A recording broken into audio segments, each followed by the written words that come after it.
মানুষের জন্ম হয়েছে মাটিতে হাঁটার জন্য, কিন্তু কিছু মানুষ সেই নিয়ম ভেঙে আকাশের বুকে ডানা মেলে দিয়েছে। উইংস্যুট ফ্লাইং বা যাকে বলা হয় পৃথিবীর অন্যতম বিপজ্জনক স্পোর্টস। চোখ বন্ধ করে এক মুহূর্ত ভাবুন, আপনি দাঁড়িয়ে আছেন ৩,০০০ ফুট উঁচু এক পাহাড়ের খাড়া চূড়ায়। নিচে তাকালে মেঘ আর কুয়াশা ছাড়া কিছুই দেখা যায় না।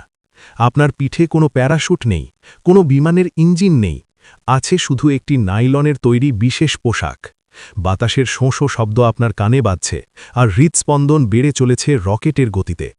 হঠাৎ আপনি সেই পাহাড়ের চূড়া থেকে শূন্যে লাফ দিলেন। সাধারণ ফিজিক্স অনুযায়ী আপনার সোজা নিচে পড়ে মারা যাওয়ার কথা, কিন্তু না, আপনি পড়লেন না।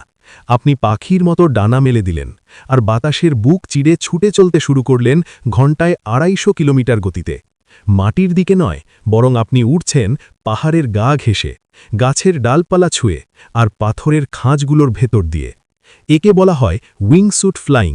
আর এর মধ্যে সবচেয়ে ভয়ঙ্কর এবং রোমাঞ্চকর ভাগটি হল স্ট্রেইট অ্যান্ড স্টিপ লাইন, যেখানে মৃত্যু আর জীবনের মাঝখানে ব্যবধান থাকে মাত্র কয়েক ইঞ্চি। পাইলটরা জানেন এই খেলায় রিস্টার্ট করার কোনো সুযোগ নেই। একটি ছোট ভুল, চোখের পলক ফেলার দেরি, আর সাথে সাথে আপনার শরীরটি পাহাড়ের গায়ে ধাক্কা লেগে ছিন্ন ভিন্ন হয়ে যাবে। আজকের ভিডিওতে আমরা দেখব মানুষের সাহসের চূড়ান্ত সীমা। কেন কিছু মানুষ নিশ্চিত মৃত্যুকে জেনেও এই মরণ খেলায় মেতে ওঠে?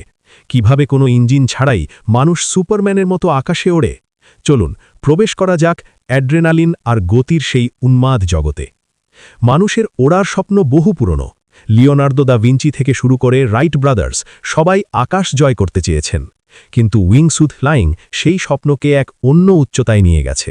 এই অদ্ভুত পোশাকটি আসলে ডিজাইন করা হয়েছে প্রকৃতির এক ছোট প্রাণী উরুক্কু কাঠবিড়ালি বা ফ্লাইং স্কুইরেলকে দেখে।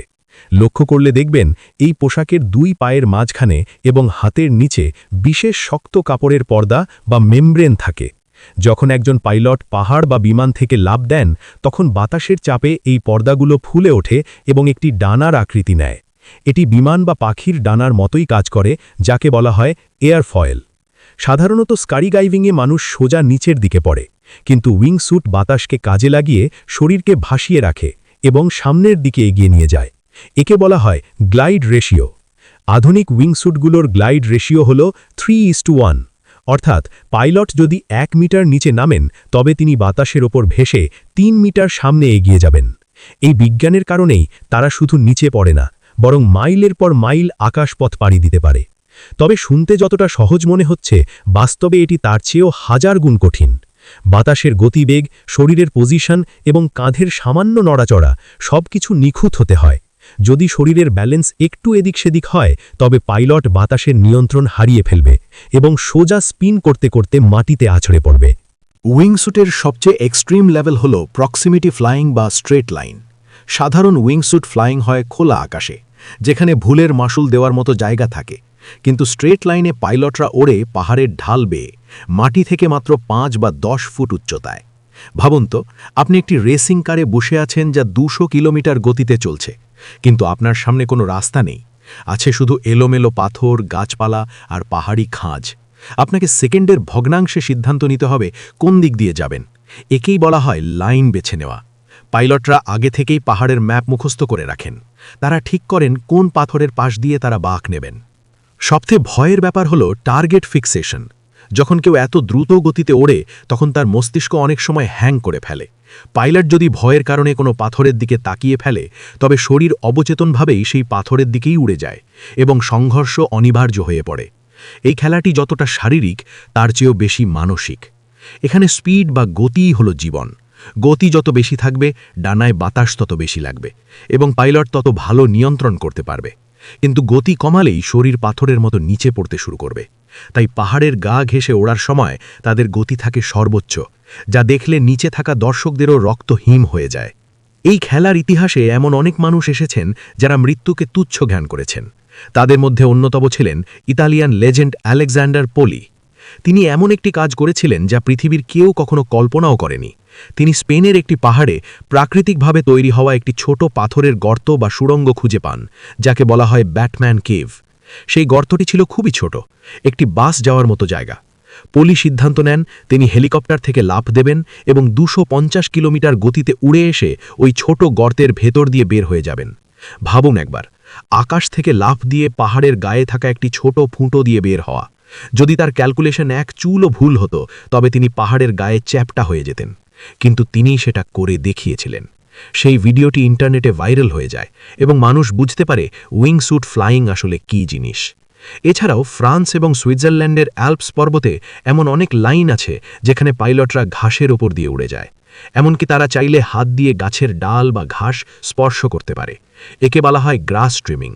কিন্তু এই রোমাঞ্চের মূল্য অনেক সময় জীবন দিয়ে চোকাতে হয়। উইংস্যুট ফ্লাইংয়ের জগৎটি যতটা রঙিন, এর পেছনের ইতিহাস ততটাই কালো। পরিসংখ্যান বলছে এটি বিশ্বের সবচেয়ে বিপজ্জনক স্পোর্টস।